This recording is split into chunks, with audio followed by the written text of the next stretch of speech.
اس کا ہر لفظ کا تروالی لفظ کا آپ نے تلفظ بھی ہم نے دیا ہے، اور اس تلفظ کی وجہ یہ ہے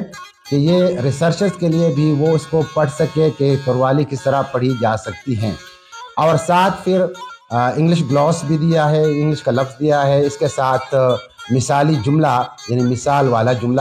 جو کہتے ہیں نا کہ فلاں لفظ کو جملے میں استعمال کرے، تو اسی لفظ کو جملے میں استعمال کیا، ایک معنی خیز جملے میں استعمال کیا، اور اس کے ساتھ اس کا انگلش میں ترجمہ کیا ہے۔ ایک مختلف بات جو اس ڈکشنری میں ہے وہ یہ بھی ہے کہ اس میں کوئی 1200 کے قریب تصاویر ہیں، فوٹوز ہیں اس میں، یعنی مختلف کئی ایسے الفاظ ہیں جن کے ہم نے سوچا کہ ان کے لیے ہم کوئی تصویر ڈھونڈ لیں، اور وہ الفاظ وہ تو یا تو آشیا کے الفاظ ہیں، یا جگہوں کے الفاظ ہیں، یا پودوں کے یا جانوروں کے الفاظ، تو ان کو ہم نے اس میں وہ تصاویر بھی رکھے ہوئے ہیں۔ اور اس کے ساتھ یہ بھی آپ کو پتہ ہے کہ ہمارے مقامی طور پر جو نایاب پودے اور پرندے اور جانور پائے جاتے ہیں، اور وہ انڈینجرڈ، خود بھی انڈینجرڈ ہے،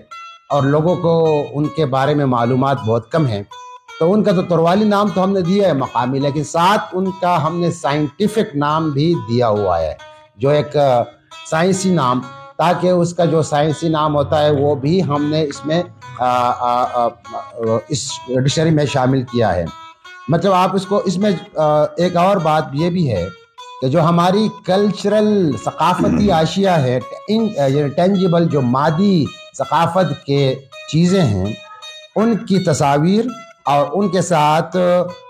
ان کے تھوڑی بہت تشریح بھی دی گئی ہے، اس کو اینتھروپولوجیکل نوٹس یا کلچرل نوٹس بھی کہہ سکتے ہیں، وہ بھی دیے گئے ہیں۔ میں نے آپ کو بتا دیا کہ فرض کریں ہم کہتے ہیں کہ ہمارے اس علاقے میں ایک عام پرندہ جو پایا جاتا ہے جس کو اپ کہتے ہیں، فرض کریں اپ کا شکار تو لوگ کرتے رہتے ہیں، ہمارے جنگلات سے نیچے بھی ہوتا ہے، جنگلات میں بہت زیادہ یہ ہمالین فیزنٹ ہے۔ اب دیکھیں اپ کی یہاں اب ہماری نئی نسل اپ کو نہیں جانتی، شکاری تو جانتے ہیں لیکن نئی نسل نہیں جانتی۔ اب ہم نے اپ دے دیا، اور اپ کے ساتھ اس کی انگریزی معنی بھی دے دی، مطلب اس کو آپ پیٹرش کہے، چکار کہے، ٹائپ آف فیزنٹ اس کا لکھا ہوا ہے، اور اس کا ایک جو سائنٹیفک نام ہے، جو سائنسی نام، وہ بھی لکھا ہوا ہے، مطلب الیکٹورس چکار اس کا سائنسی نام ہے۔ یہ ایک پرندہ ہے۔ اسی طرح پودوں کے، اسی طرح جانوروں کے ہم نے نام لکھے ہیں، اور اس میں اور اس کا بنیادی مقصد یہ ہے کہ ہم دیکھیں نا، ہم جب ایک بائلنگول ایجوکیشن یعنی دو لسانی یا سے لسانی یا کثیر لسانی تعلیم، یہ دنیا میں بہت اہمیت اختیار کر چکا ہے۔ میرے خیال میں دنیا میں کوئی ایسا ملک نہیں ہے جہاں دو لسانی یا سے لسانی تعلیم نہ ہو۔ تو سے لسانی تعلیم میں، لیکن اس میں یہ مصیبت ہوتی ہے کہ دنیا کی سے لسانی یا دو لسانی تعلیم میں یہ ہوتا ہے کہ ایک بہت ہی قومی زبان کو شامل کیا جاتا ہے، اور پھر اس کے ساتھ ایک بین الاقوامی زبان کو شامل کیا جاتا ہے، اور مقامی مادری زبانوں کو اکثر نظر انداز کیا جاتا ہے۔ تو اس ڈکشنری میں یہ مقصد ہے کہ مقامی ہماری آبائی زبان، ہماری مادری زبان تروالی کے ذریعے لوگ انگلش سیکھیں، ہمارے اپنے تروالی اسٹوڈنٹس، اور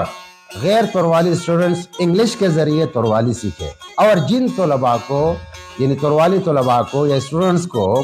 اپنی زبان تروالی میں دقت ہے اور وہ انگلش میں کمفرٹیبل ہے، انگلش کو آسانی سے سمجھتے ہیں، تو وہ انگلش کے ذریعے بھی تروالی سیکھتے ہیں۔ تو مطلب اس کے دو مقاصد ہے کہ ایجوکیشن، تعلیم میں، عام تعلیم میں ہمارے اسٹوڈنٹس آگے بڑھیں، اور اپنے کلچر، اپنی زبان کو ساتھ لے کر آگے بڑھیں، یہ بات ہے، تاکہ وہ انگلش بھی سیکھے، اور یہاں کی جو معدوم ہونے والی چیزیں ہیں یا کلچرل جو ہماری اشیاء ہے ان کو بھی سیکھے، زبان بھی دوسری نسلوں میں، اسٹوڈنٹس میں تحریری طور پر، اور مطلب جسے کہتے ہیں لٹریسی کے لحاظ سے، خواندگی کے لحاظ سے آگے بڑھے، کیونکہ ہمارے یہاں عموماً یہ ہوتا ہے کہ ہم خوش قسمت ہے ایک لحاظ سے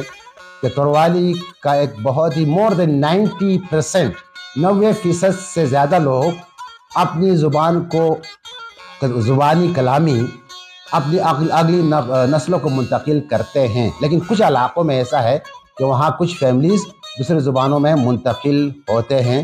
تو اس میں ہم یہ کوشش کرتے ہیں کہ تحریر کی صورت میں بھی جائے, ہمارا کلچر جو ثقافت ہے وہ بھی اگلی نسلوں میں منتقل ہو, اور ہمارے جو دوسرے غیر تروالی لوگ ہیں ان کے لیے بھی ایک مثال ہو, اور وہ بھی تروالی کو سمجھے اور تروالی کے بارے میں وہ کچھ سمجھ سکے. یہ اس کا بنیادی. بہت شکریہ سر, بہت شکریہ, آپ نے بہت ہی سیر حاصل گفتگو کی.